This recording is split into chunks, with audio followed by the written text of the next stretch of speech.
Hey guys, Thunder E here, and welcome to my video on the Poco X3 Pro. Now, you guys know Poco does a really good job at bringing in high-end specs into lower price devices. And there's no exception here with the X3 Pro, which I have in my hand in this nice blue color. This is rumored to be priced at $320, but I'll give you the exact pricing pinned in the comments below because this was recorded before the press event. Now, this device is really cool. I do like what it brings to the table. Packaging wise, Poco is very clean and simple. You've got a case in there, and you've also got a 33-watt charger, and you've got fast charging built into this device. So that's actually very nice and really cool. The other thing also is when you look at this device overall, you're getting a lot of features that honestly, you shouldn't be getting at this price point. So you start off with its battery. 5,160 milliamp battery. This is not a 5G device, so you should expect this to last you more than a day, well into the next day with this device. So that's actually very nice. Then it also comes with the Snapdragon 860 processor. Now, I have no stats on this processor because I've tried to use benchmark tools. I've tried to use tools like 3D Mark, which just doesn't work with it at all. I tried to use Geekbenchmark, it runs and it just stops. So they're not letting me do any benchmark tools yet. So hopefully once this fully launches, I can run some benchmarks for you and give you an idea what the performance is. But it's a 7nm chip, so you can expect it to perform a certain way. And we'll get to some gaming in a second here. Display though is nice, 120 Hertz display, 240 touch sensing, which is pretty cool, great for that gaming experience, but it's also got stereo speakers. And honestly, let us go ahead and take a quick listen.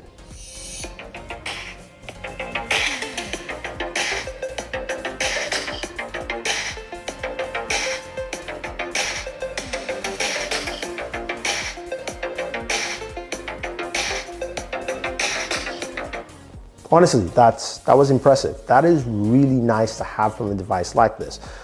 Coupled with the fact it's got a headphone jack, so you've got a nice audio experience. You're not just, getting something that is a cheap hand-me-down in a sense. Now, it comes in this nice blue color, says Poco at the back. It's got a 48 megapixel sensor. It's got an array of camera sensors at the back as well, which is cool. And the camera does take some nice, interesting photos. They do well for its price point. Honestly, I like the photos in daytime. Yes, there's some parts where it was overblown, but you can live with that. It's also got a 20 megapixel front-facing camera, which does a decent job, but as you can see, it whitens my skin quite a bit, but I'm not going to be too harsh on it because honestly, again, its price point, it's pretty solid overall. Okay, so speaking of gaming, looking at a couple of the games on here, Call of Duty Mobile, yes, which runs really well on a lot of devices, also performs well on the Poco X3 Pro. The ability to run around, take out people, it does really well. Honestly, it's really smooth. That 120 Hertz 240 touch sampling is a nice way to actually use a budget device like this. Plus the audio, which I'm not cranking up, is also really good. We heard the speakers, so that's pretty solid as well. Now, what about gaming performance? Pushing to that high end, that's where of course games like Genshin Impact come into play. Now with Genshin Impact, I am playing this game at its highest setting here, so you guys can see that it is at 60 FPS. And what do we get in terms of performance? Now, as I mentioned, benchmarks I'm actually running directly off the device itself using Game Studio.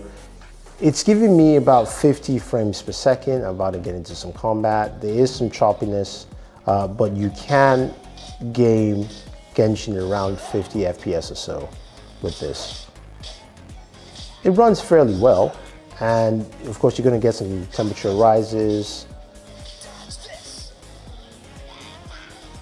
I think I moved myself to the wrong side of the map with this game. I'm stuck somewhere far away. Take him out, take him out. But yeah, you do get some really good performance overall for what you have here. I was expecting it to be worse, but it does a good job. Now, in terms of immediate temperatures while playing, it heats up a little bit. And we're looking at like 108 degrees or so, roughly for this.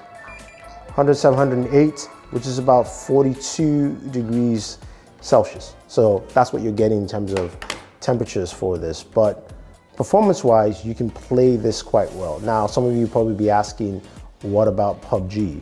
And just to kind of finish that up, PUBG is one where I'm not going to necessarily show you gameplay, but I'll show you some of the settings. You do have access to your full set of settings for PUBG Mobile, and I will tell you that in each of those, it runs as to be expected.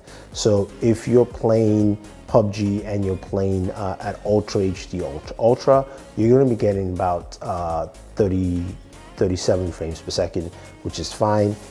And if you're playing PUBG at Smooth Extreme, you're going to be getting closer to, so Ultra HD Ultra is right here.